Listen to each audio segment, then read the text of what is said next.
क्या कर रहे थे, वही जो करते कहते और सुनते चले आ रहे हैं कि जब वक्त होता है तो एहसास नहीं होता, और जब एहसास होता है तो वक्त नहीं होता।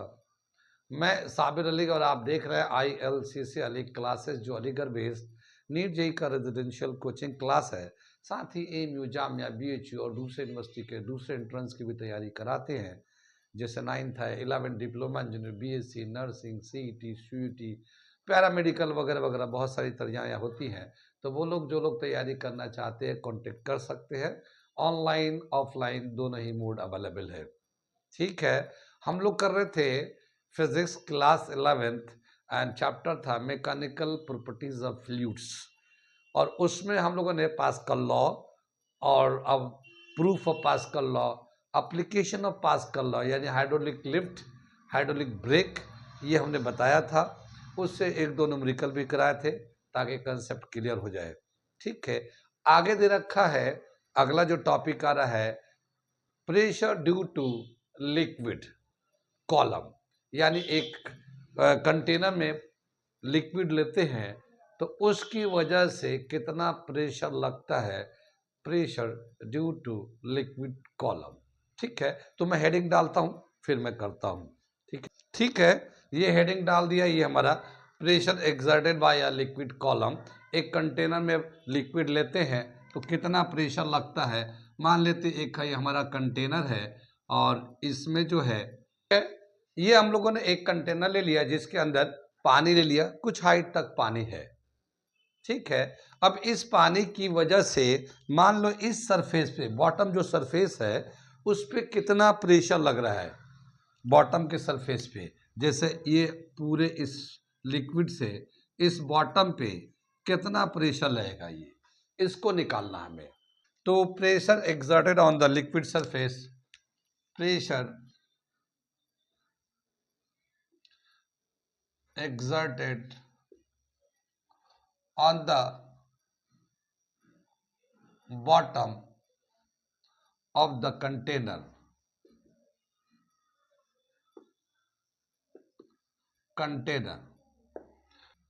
ठीक है, प्रेशर कैसे निकालेंगे हम लोग, pressure is equal to force upon area, है ना, फोर्स अपॉन एरिया, और यूनिट हो जाएगा पास्कल। ठीक, फोर्स का क्या लिखेंगे, फोर्स को हम लोग चाहे तो weight of the liquid upon area ऐसे भी ले सकते हैं। वेट होता m इंटू जी, m इंटू जी अपॉन ए। ठीक है, मास हम लोग जानते हैं, मास कैसे निकालते हैं हम लोग, मास होता है डेंसिटी, वॉल्यूम इंटू डेंसिटी। ये हम लोग लिखा, density is equal to mass upon volume होता है, density is equal to mass upon volume होता है। मास को निकाला तो वॉल्यूम से मल्टीप्लाई कर देंगे तो density into volume is equal to mass. ठीक है, तो अगर हम लोग मास को हटा के लिखना चाहते हैं तो ये जैसे मास है m is equal to rho density of the liquid v, ये आ जाएगा। तो हम लोग v rho g upon a, ठीक है, ये हमारा प्रेशर का फॉर्मूला आ जाएगा। अब ये जो वॉल्यूम है, इस लिक्विड का वॉल्यूम कितना होगा, v for volume of the liquid, row density of the liquid, यानी कौन सा डेंसिटी है, वाटर हो सकता है, अल्कोहल हो सकता है, मरकरी हो सकता है, या और भी कोई दूसरा फ्लूइड हो सकता है, उसकी अपनी डेंसिटी को क्वेश्चन में दिया रहता है, और जी एक्सेलरेशन ड्यू टू ग्रेविटी, ये तो जानते हैं। अब इस लिक्विड का कितना वॉल्यूम है अगर हम लोग देखते हैं तो इसका फॉर्मूला लेते हैं, area of the base into height, ये हमारा वॉल्यूम का फॉर्मूला होता है, area of the base into height volume. अगर हम लोग v हटाते हैं तो ये a h rho g upon, ठीक है, ये a h rho g upon a लिख दिया, ये a से a कैंसिल हो जाएगा, h रो g, ठीक है ना। तो ये हमारा प्रेशर का रिलेशन हो जाएगा, P is equal to h rho g, ये हमारा pressure exerted by the liquid on the surface at a given surface. अब जैसे इसमें हम लोग ले रहे हैं, ये बॉटम पे ले रहे हैं, तो बॉटम पे कितना, इस पूरे पानी से कितना प्रेशर लग रहा होगा, तो हम लोग वो h रो g से निकाल सकते हैं। h ये जो है पानी की हाइट कितनी है, रो इस लिक्विड की डेंसिटी कितनी है, और ये g है, एक्सेलरेशन ड्यू टू ग्रेविटी। तो ये दे रखा हमारा relation, pressure exerted bye a liquid column, पानी। अब ये जो है ना जो हमने यहाँ पे तो क्यूबाइडल बना दिया, आप किसी भी शेप का बना सकते हैं, उसका वॉल्यूम का फॉर्मूला यही होता है, area of the base into height of the liquid. ठीक है, वॉल्यूम का फॉर्मूला लिख के और इसको सिंप्लीफाई करेंगे तो यही प्रेशर का फॉर्मूला आएगा हमारा। ठीक है, आगे चले। अगला जो टॉपिक दे रखा है इसे नोट करिए। अगला जो टॉपिक है effect of G on pressure due to liquid, यानी जी का क्या इफेक्ट होता है अगर हम लोग प्रेशर कैलकुलेट करते हैं, लिक्विड का प्रेशर कैलकुलेट करते हैं, तो वो टॉपिक करने जाए। इसको नोट करिए, मैं बताता हूँ। ये अगला टॉपिक है, इसमें effect of gravity on fluid pressure. अभी जैसे हम लोगों ने लिक्विड का प्रेशर निकाला था हम लोगों ने कि कितना प्रेशर होगा, तो हमने देखा था एच रो जी के बराबर होगा। ठीक है, लेकिन जी उसमें आया था, तो उसको अगर उसका क्या इफेक्ट है प्रेशर को कैलकुलेट करने में, उसे हम लोग देख रहे हैं। तो यहाँ पे एक छोटा सा ड्राइव फिर इसी तरह का है, दिखाता हूँ मैं क्या है। ये बताया क्या कि एक हमारा ये कंटेनर है, ये हमारा एक कंटेनर है, इसके अंदर एक लिक्विड है। ठीक है, अब इसके अंदर एक इमेजिनरी 2 पॉइंट सेलेक्ट कर लेते हैं। मान लो एक पॉइंट हम लोगों ने यहाँ सेलेक्ट कर लिया ए, और एक पॉइंट यहाँ सेलेक्ट कर लिया बी। इन दोनों पॉइंट के बीच में कितना प्रेशर का डिफरेंस है वो दिखते हैं। प्रेशर का कितना डिफरेंस है या फोर्स का कितना डिफरेंस है। तो पहले हम लोग फोर्स निकालेंगे, फिर प्रेशर का डिफरेंस निकालेंगे। ऐसा करते हैं कि हम लोग एक इमेजिनरी एक शेप बना लेते हैं। जैसे मान लो एक हम लोगों ने इमेजिनरी एक सिलेंडर बना लिया। ठीक है, ये इमेजिनरी सिलेंडर, क्योंकि इसमें इस तरह से एक हम लोगों ने सिलेंडर बना लिया। ये पॉइंट जो है, ये बी पॉइंट यहाँ पे है और ए पॉइंट यहाँ पे है। इसका डेप्थ जो है एच के बराबर है, यहाँ से यहाँ तक।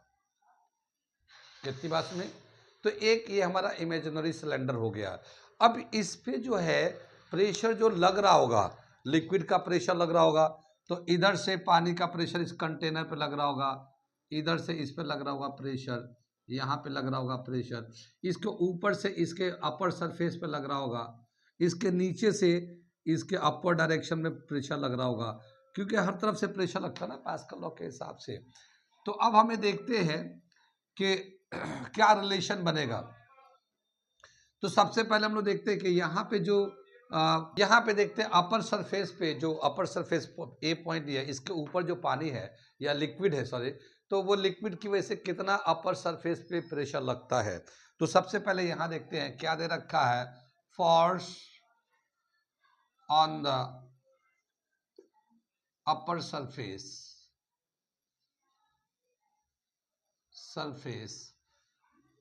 ड्यू टू liquid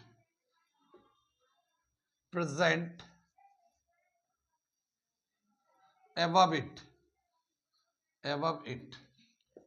ठीक है, इसके ऊपर जो लिक्विड है उसकी वजह से कितना फोर्स लग रहा है। तो फोर्स का फॉर्मूला मान लो, force on a surface is equal to P at A into area of A. Force is equal to, जैसे हमारा होता ना pressure is equal to force upon area, तो फोर्स क्या हो जाएगा, force is equal to pressure into area. तो इसको मल्टीप्लाई कर दिया हम लोगों ने, तो प्रेशर यहाँ पे कितना प्रेशर हो रहा है वो ले लिया, और इसका एरिया कितना है ये ले लिया। ये इक्वेशन नंबर 1 ले लिया। और ये जो है ना डाउनवर्ड फोर्स लग रहा है, क्योंकि नीचे की तरफ लग रहा है, तो इट इज डाउनवर्ड डायरेक्शन। ठीक है ना, ये डाउनवर्ड डायरेक्शन में है फोर्स। फोर्स एक वेक्टर क्वांटिटी होता है और उसका अपना एक डायरेक्शन होता है, तो इसलिए यहाँ पे फोर्स को बताने के लिए हम लोगों ने दिया डाउनवर्ड डायरेक्शन में। अब ऐसे ही देखते हैं कि ये जो है बी पॉइंट पे जो फोर्स लगेगा ये अपवर्ड डायरेक्शन में लगेगा। ठीक है ना, तो दूसरा लेते हैं, फोर्स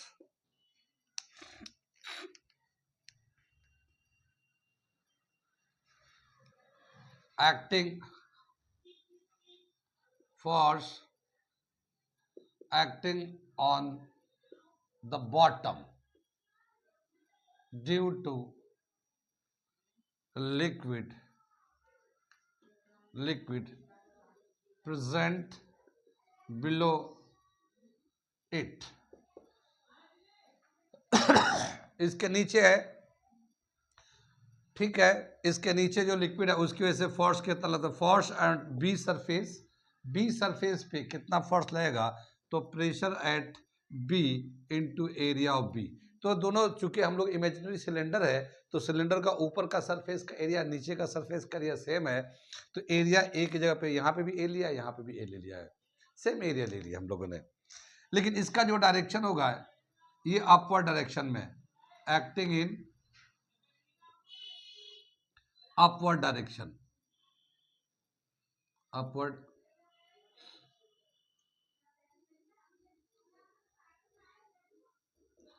ठीक है ना, ये अपवर्ड डायरेक्शन में हो गया ये। अब बताया कि ये जो इमेजिनरी सिलेंडर है, इस सिलेंडर के अंदर तो लिक्विड है, तो इस लिक्विड का जो वेट होगा या जो फोर्स लग रहा होगा, वेट की वजह से जो फोर्स लग रहा है वो भी डाउनवर्ड डायरेक्शन में काम कर रहा होगा। तो इस लिक्विड का डाउनवर्ड कितना वेट है या कितना फोर्स लग रहा है जो इस इमेजिनरी सिलेंडर में है, कुछ बात समझ में आ रही है? तो इमेजिनरी सिलेंडर में जितना जो डाउनवर्ड फोर्स लग रहा है वो कितना लग रहा होगा, तो वो दिखाते हैं, थर्ड पॉइंट लिखते हैं हम लोग, weight of liquid, weight of liquid inside the cylinder, imaginary cylinder,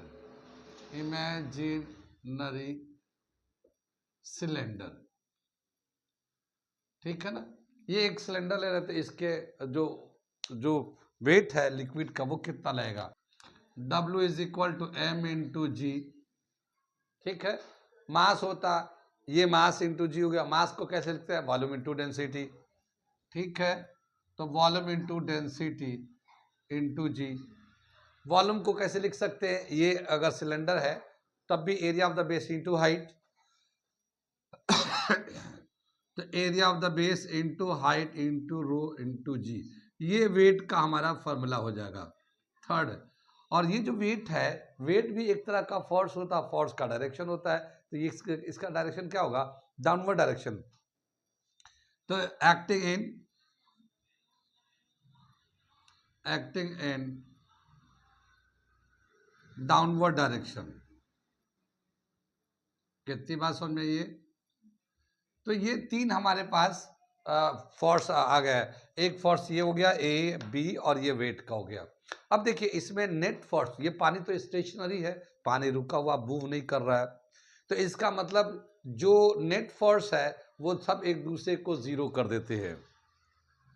अगर नेट फोर्स अगर होता तो बॉडी उधर मूव करता जिधर एक्सेस फोर्स लग रहा होता, लेकिन वो लिक्विड तो रेस्ट में है, यानी हाइड्रोस्टैटिक पोजीशन में है। इस केस में क्या बताया कि इसका जो नेट फोर्स होगा वो जीरो हो जाएगा। अब नेट फोर्स क्या है, देखिए ये फोर्स ऑन बी ये तो अपवर्ड डायरेक्शन में लग रहा है, ये force on A downward direction में लग रहा है, वेट डाउनवर्ड डायरेक्शन में लग रहा है, तो force on A plus weight जितना टोटल फोर्स लगेगा उतना ये वाला फोर्स लग जाएगा, बी पे फोर्स लग जाता होगा, ठीक है। तो नेट फोर्स जीरो लग रहा है, तो अब मैं इसके आगे करने जा रहा हूं, इसे नोट कर लीजिए आप लोग। मैं इसे थोड़ा सा मिटाता हूं फिर आगे बताता हूं, ओके। यहां पे क्या बताया, since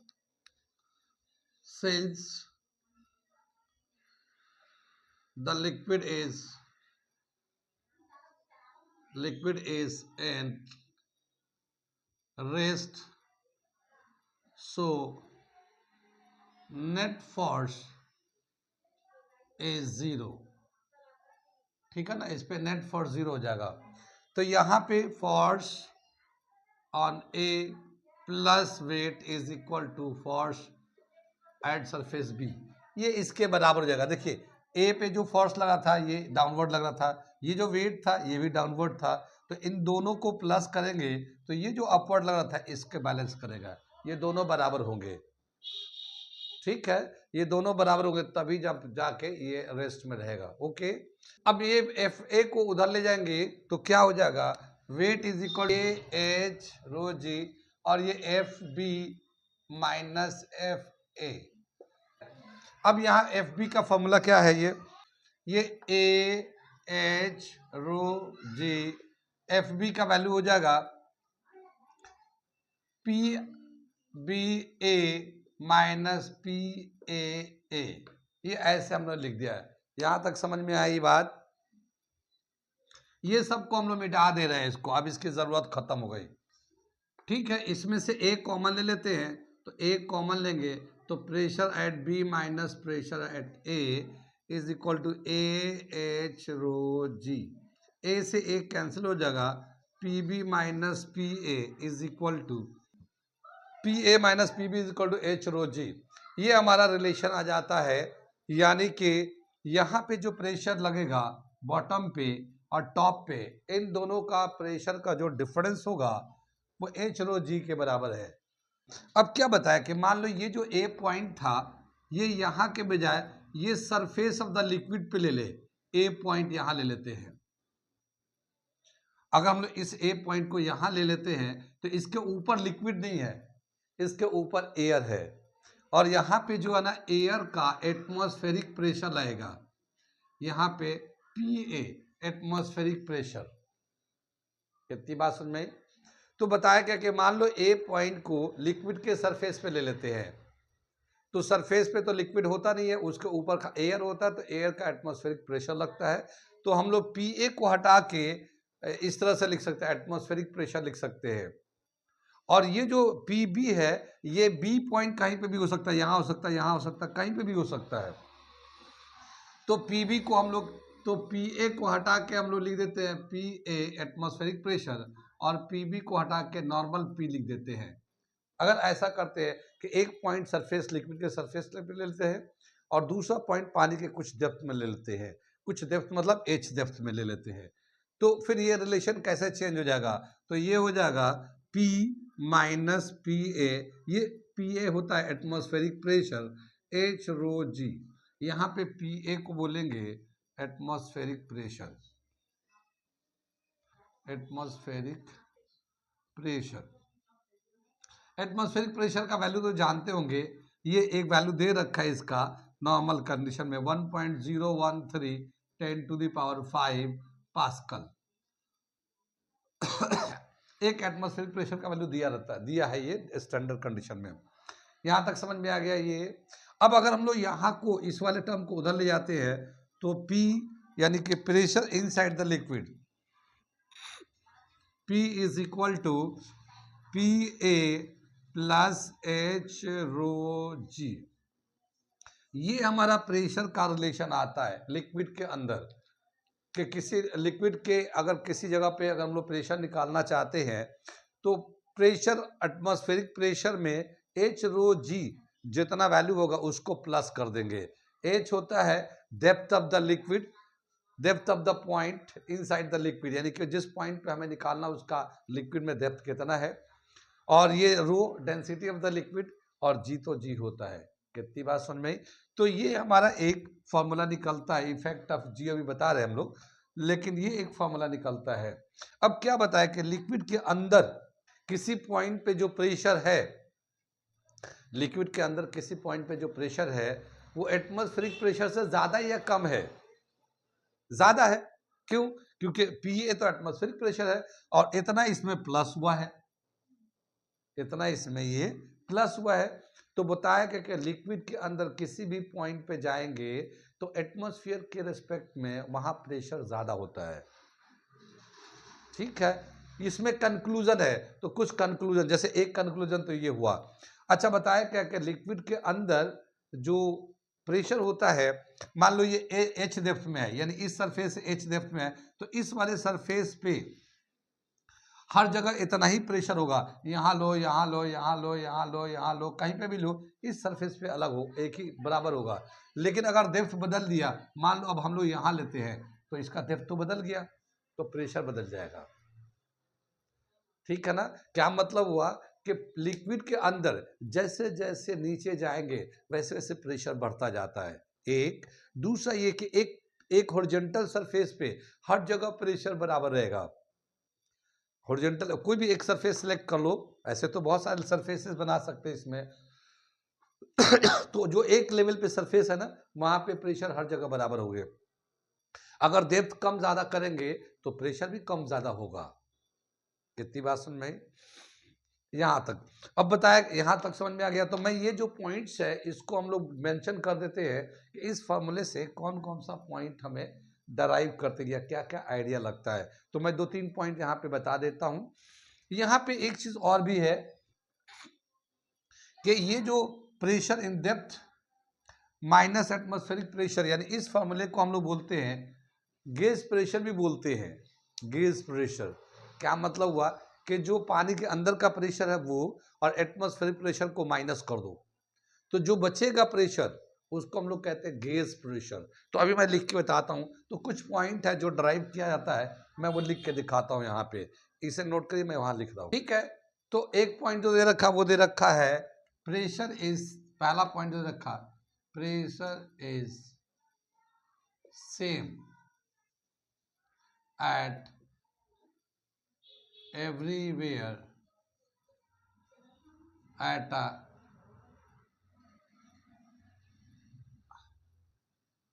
a horizontal surface, horizontal surface, ठीक है ना। Pressure is same eight everywhere at a horizontal surface, या हॉरिजॉन्टल लेवल भी बोल सकते हैं, एक लेवल पे हर जगह बराबर होता है, ठीक। दूसरा पॉइंट क्या दे रखा है कि pressure inside the liquid, pressure inside the liquid is greater than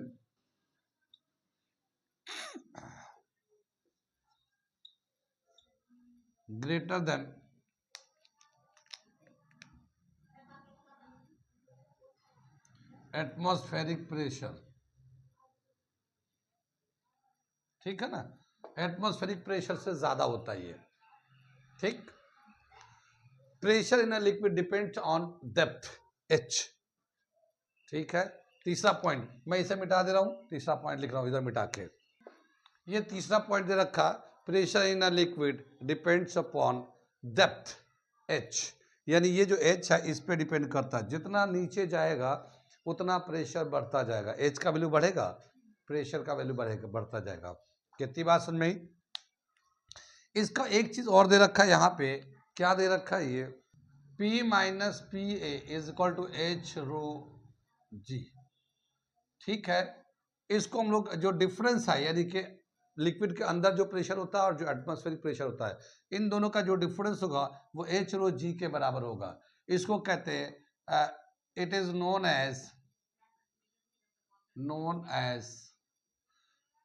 gauge pressure, gauge pressure,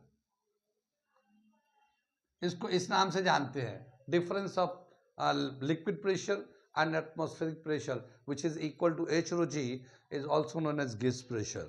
कितनी बात समझी। ये फोर्थ पॉइंट दे रखा है।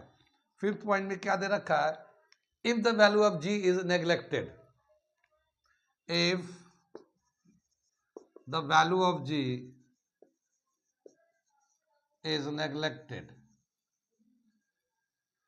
कितनी बात समझ में। अगर जी का वैल्यू नेग्लेक्ट कर दिया यानी उसका इफेक्ट हटा देते हैं, टाइटल डाला था ना कि जी को इफेक्ट क्या होगा, वही टाइटल था। अगर हम लोग जी के वैल्यू को नेग्लेक्ट कर देते हैं या जीरो मान लेते हैं, यहाँ जीरो का जी का कोई असर नहीं होता, ठीक है।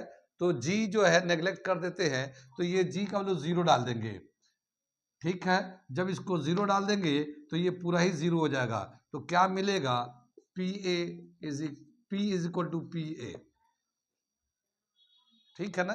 P is equal to P A, ये क्योंकि जीरो हो जाएगा, ये जीरो हो गया। ये क्या समझ में आया कि पानी के अंदर किसी भी पॉइंट पे अगर हम लोग प्रेशर कैलकुलेट करना चाहेंगे तो वो एटमॉस्फेरिक प्रेशर के बराबर ही होगा।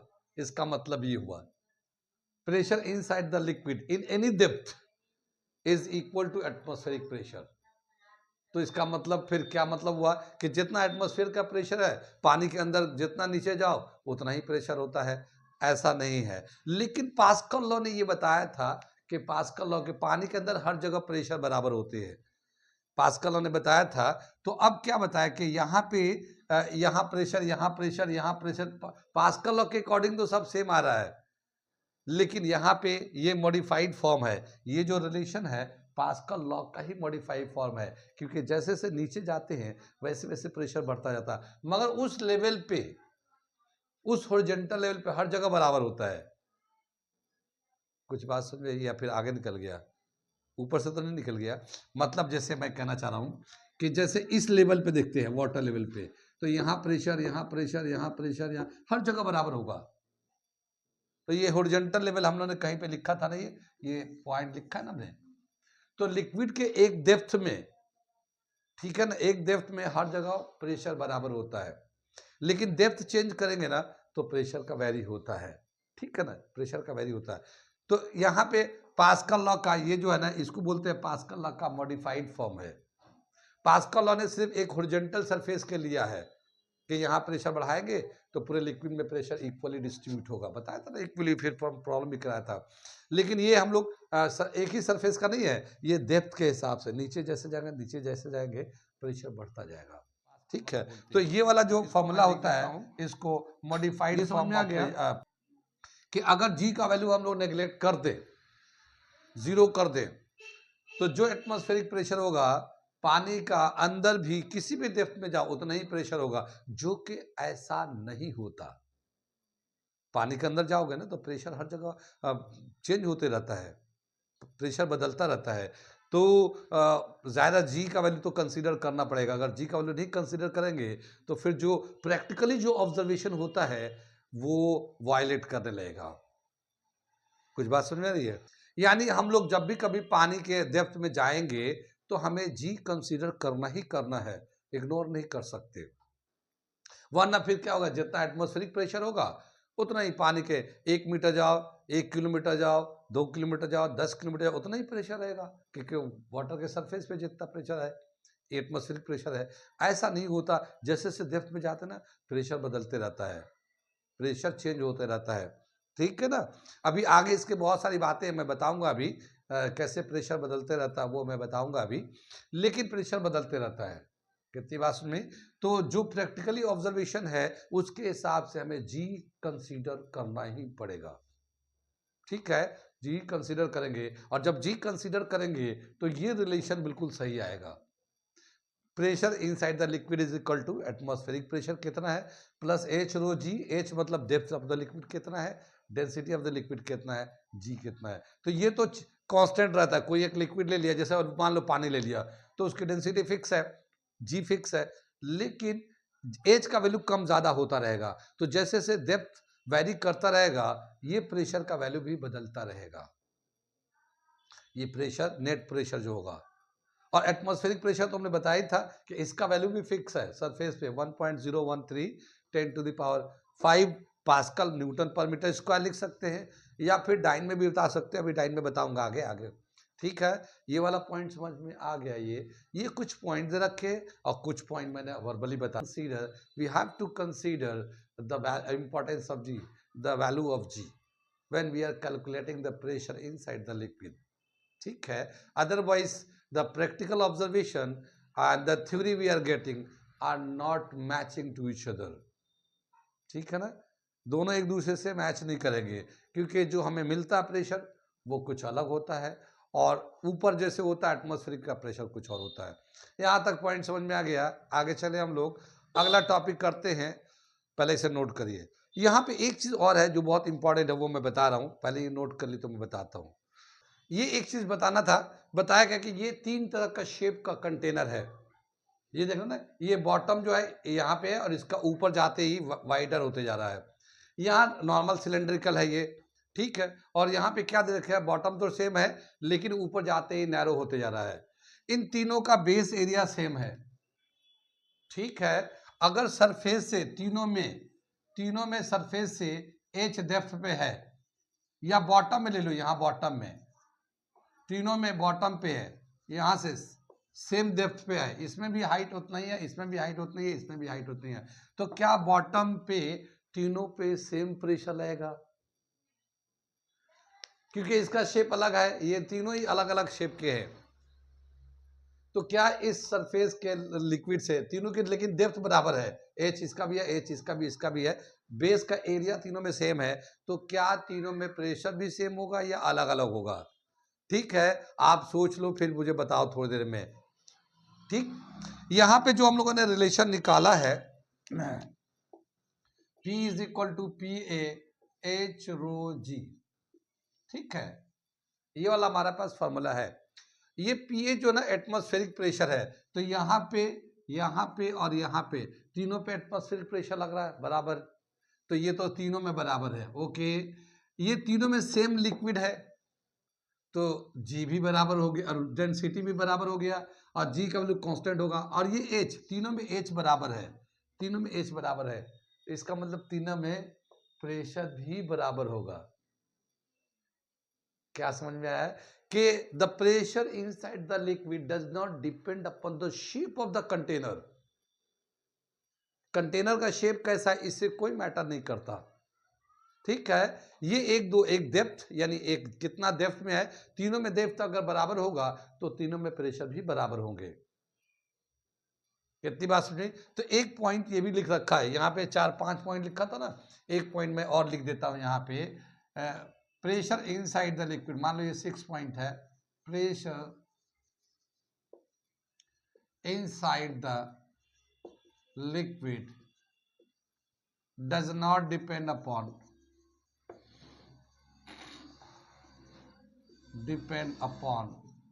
The shape of the container, shape of the container, container का कैसा शेप है इस पे डिपेंड नहीं करता, ये डिपेंड करता कितना डेप्थ, अगर डेप्थ बराबर है तो सब में प्रेशर बराबर होगा, डेप्थ ऊपर नीचे होगा तो अलग अलग होगा, जिसका ज्यादा डेप्थ होगा उसमें ज्यादा प्रेशर होगा, जिसका डेप्थ कम होगा उसमें कम प्रेशर होगा, ठीक है।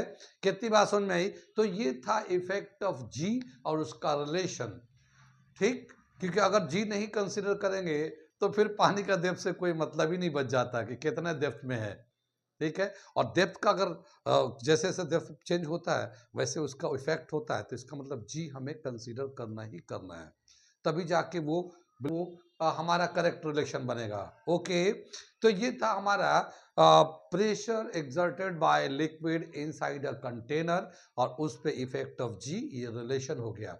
अब जिस तरह से पानी का प्रेशर हम लोग डिस्कस कर रहे हैं, ऐसे ही एयर का भी प्रेशर होता है, एटमॉस्फेरिक प्रेशर, और जानते हैं हम लोग एयर यानी इस अर्थ को चारों तरफ से ये हवा का एक कवर है जो घेर के रखा हुआ है, उसका भी हम पे ऊपर प्रेशर पड़ता है। तो वो कैसे कैलकुलेट करते हैं एटमॉस्फेरिक प्रेशर, अगले क्लास में हम लोग कराते हैं, एटमॉस्फेरिक प्रेशर के बारे में बताते हैं, ठीक है।